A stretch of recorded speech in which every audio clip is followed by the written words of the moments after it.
បាទជម្រាបសួរôngពូមីនអូខេបាទហើយខ្ញុំមកទៅកាត់បាន Toyota Beta បាទនេះឆ្នាំ2009ពណ៌សកម៉ៃôngពូមីនអូខេបាទឡានថ្មីôngពូមីនអើយនេះឡានតាមស៊ីមជុំហ្មងឡានស្អាតបាទពណ៌សកម៉ៃបាទឆ្នាំ2009 Beta បាទឡាននេះស៊ីសាំងតិចôngពូមីនអើយ3ម៉ាស៊ីនព្រោះនេះបាទ100គីឡូស៊ីទៅ4-5លីត្រôngពូមីនអូខេបាទធំណាស់រៀងវាធំបាទសាឡាគឺក្នុងបាទនេះមើលរូបរាងខាងក្រៅនេះស្លាកលេខវាភ្នំពេញ 2BW 5903ôngពូមីអូខេបាទឡានថ្មីôngពូមីទៅតាមស៊ីមជុំហ្មងនេះហៅថាក្រុមហ៊ុន Toyota Beta បាទôngពូមីនេះហើយយើងមើលខាងក្នុងអស់គ្នាបាទនេះឡានថ្មីôngពូមីអើយនេះបាទ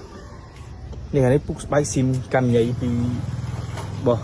ក្រុមហ៊ុនហ្មងនេះក្រុមហ៊ុន Toyota Beta នេះបាទôngពូមីក្នុងថ្មីនេះមានកាមេរ៉ាលេខ Android ស្រាប់ហើយយើងលេងញ៉ៃស្រាប់ហើយôngពូមីគ្នាមកកាមេរ៉ាជើងយើងមានស្រាប់ហើយបាទôngពូមីគ្នាមក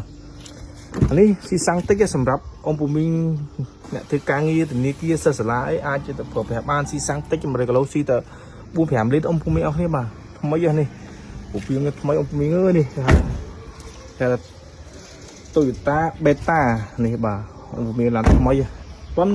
រៀងប៉ុនក៏ឡា03បាទហើយឆ្នាំខ្ពស់ទៀតណាបាទឆ្នាំ09បាទមើលរូបរាងខាងក្រៅចាយរៀងតូចច្រឡឹងល្មមបាទសំរុំôngពូមីអរគ្នាថ្មីតនីឲ្យទៅតាមស៊ីមជុំ